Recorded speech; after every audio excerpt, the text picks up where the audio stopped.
Hello, my name is Jorge Palomares. I'd like to do a presentation on Erik Satie, or Satie, a French composer and pianist. He was born in 1866 in Honfleur, France, near Normandy, and he died in 1925 at the age of 59 in Paris. He was a pioneer of modern music.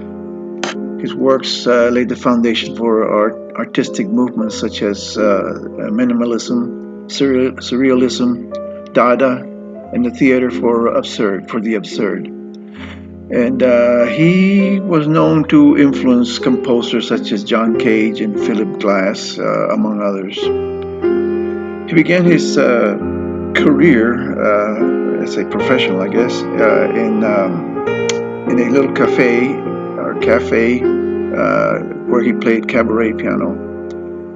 He barely made enough money to live comfortably, and he was dismissed as a charlatan by other musicians. And most of the friends that he had were painters that he met there at the cafe. One of them, including Pablo Picasso and Suzanne Valadon, who he fell in love with, and they were together for 6 months or so. He tried to get married. He tried to marry her, but she rejected him. He never married otherwise. Uh, the portrait you're seeing in the background is actually Erik Satie, a portrait that Susan did for him.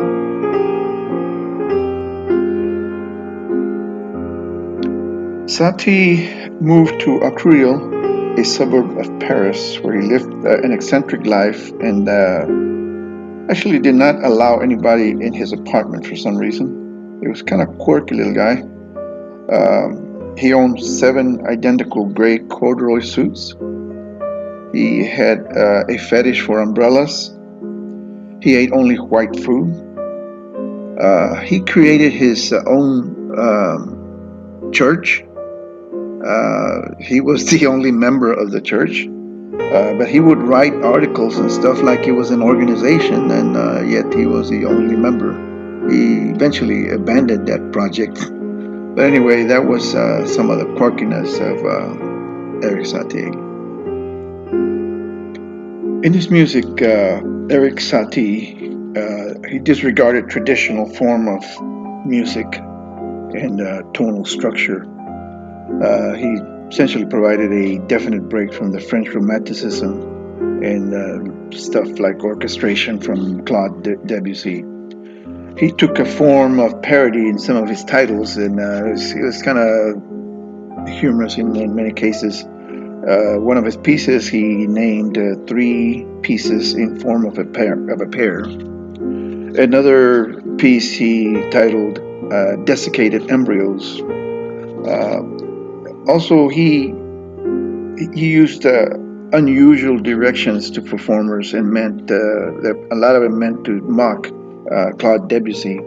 Uh, for instance, in some of the directions, he says, with much sickness. In another case, he writes, light as an egg. Um, and although he mocked Debussy, they were close friends for about 30 years. They used to hang out quite a bit. And from what anyway, that was, they were buddies. Some of the famous music he has, primarily is the pieces called, like a triplet or a trilogy, I guess, Trois Sarabands. Then there's Trois Genipides, and then Trois Nociem. Sarabandis Sarabands was from 1887. Genipides was 1888, 1890. The Sarabands used novel chords and was revealed as a pioneer in harmony. Genipides, of course, was his most famous, and it was 3 pieces for piano. And Nociem, he featured no bars and no key structure or signature. Then in 1917, now it's the early 20th century, he wrote Parade, a ballet which premiered at the Theatre de Chalat in Paris, France. We'll be talking about that in a minute. Probably the piece that's considered his masterpiece was written in 1918. It was called Socrates, and it's four sopranos, chamber orchestra, and it's based on dialogues which Plato.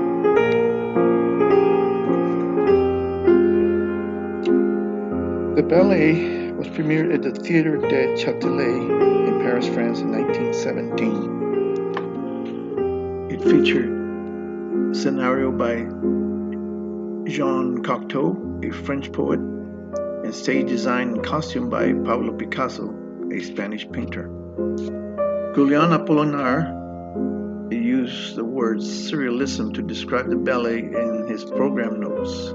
It is believed that it is the first time the term was ever used. The music score for Parade is written for two pianos. The notation is not particularly unusual. The use of the typewriter, the gun, and other props, an idea of Jean Cocteau, were a surprise to Satie.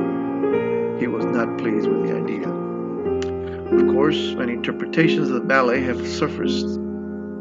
This excerpt of score calls for two violins, a viola, a cello, and a contrabass, along with a piano. This excerpt calls for a variety of instrumentation and apparently noisemakers.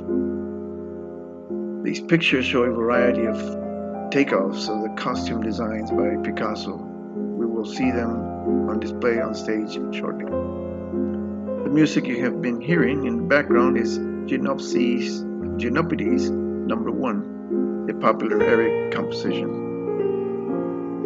Popular Erik Satie composition, pardon me. I thank you for your time, and I hope you enjoyed this presentation. Now let's look at some of the excerpts of the ballet. Thank you.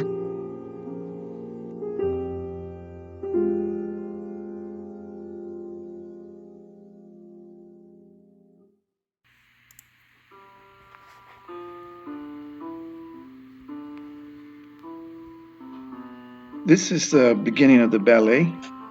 Simply, two pianists on one piano and a percussionist who has a bunch of toys, apparently. You will note the Picasso-esque type of costumes.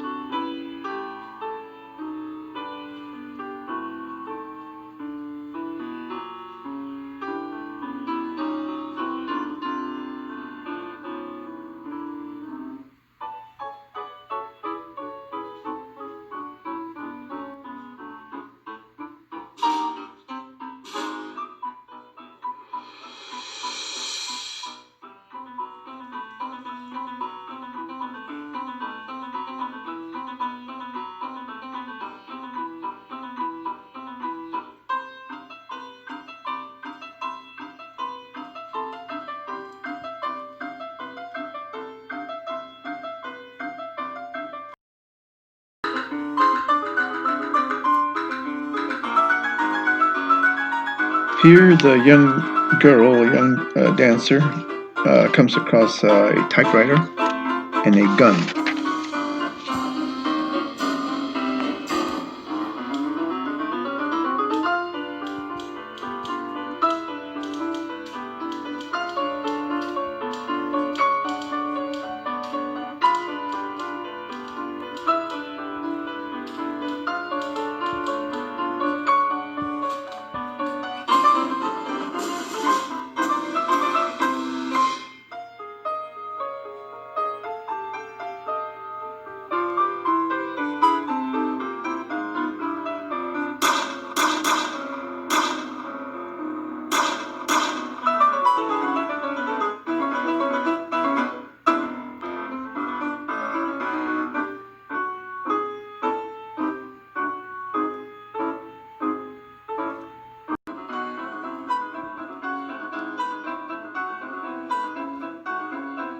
This section shows a bunch of weird stuff on a projector: clothespins, buttons, pencils, a bracelet, and other items moving to the music. Then the horse appears and hangs out for a while. No music in the section where the horse is walking around. Again, thank you for your time. This is Jorge Palomares.